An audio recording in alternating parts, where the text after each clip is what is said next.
vous l'avez certainement déjà vu. Il ponctue le paysage de la Ria d'Etel. Ah, voilà un beau baccaris.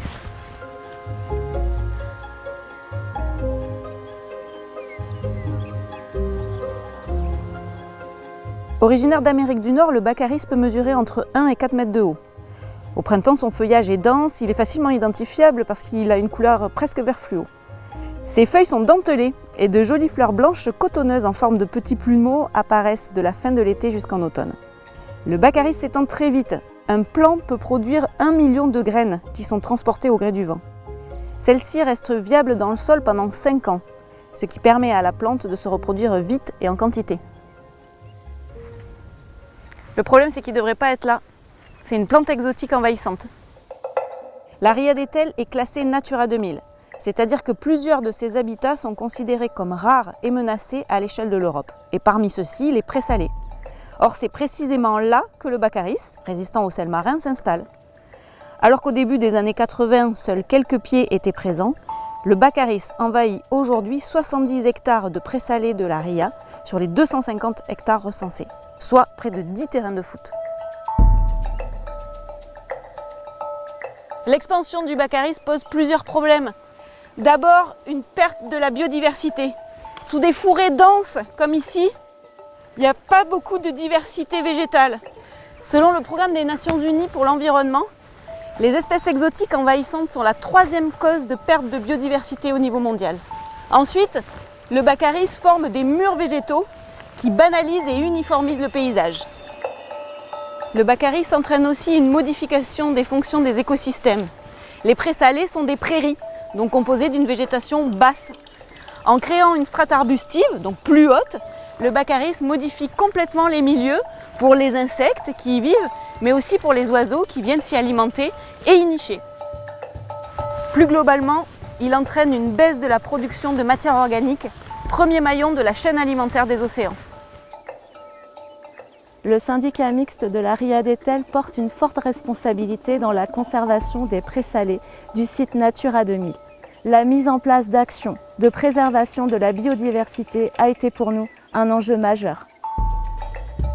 Notre implication s'est renforcée avec l'embauche d'un technicien spécialisé, Maxime Ourdet, ce qui marque la volonté du syndicat à s'engager sur le long terme.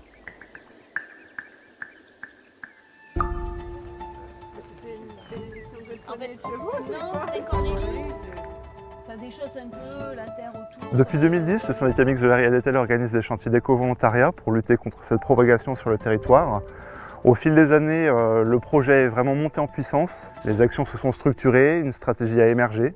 Des partenaires se sont manifestés, se sont associés au projet. Les outils et les techniques de lutte se sont perfectionnés et même les connaissances liées à l'espèce se sont enrichies via un partenariat scientifique avec l'Université de Bretagne occidentale. Un effort important est porté sur la communication et la sensibilisation, à travers de nombreux articles dans la presse notamment, également un site internet dédié au projet, une page Facebook ou encore un guide technique et réglementaire pour la gestion du baccaris.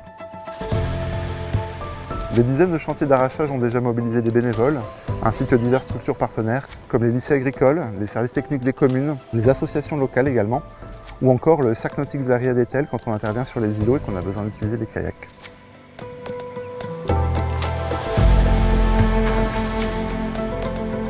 On utilise des techniques adaptées au terrain. On intervient beaucoup par arrachage manuel au bac-arrache.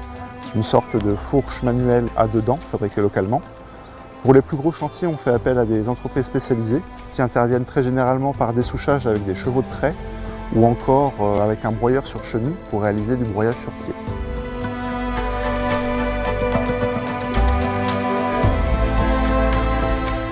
L'idée n'est pas d'en venir à bout, mais plutôt de contrôler stratégiquement l'expansion de la plante sur certaines zones. Comme les chantiers nécessitent de retourner très fréquemment sur les mêmes sites, on se focalise sur des secteurs qui présentent des enjeux écologiques importants. Et quand on arrive à être suffisamment régulier, le résultat est vraiment visible. Les surfaces colonisées diminuent, les baccaris qui sont encore présents sont de moins en moins abondants, et comme ils sont plus petits, ils sont également beaucoup plus faciles à arracher. Les chantiers deviennent beaucoup moins durs physiquement, et la gestion du baccaris sur un même site prend moins de temps d'une saison à l'autre.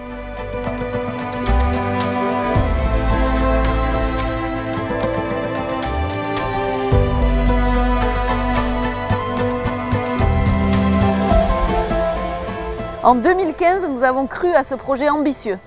Aujourd'hui, les résultats sont là et c'est très motivant pour la suite. Rejoignez-nous. Agissez pour la RIA.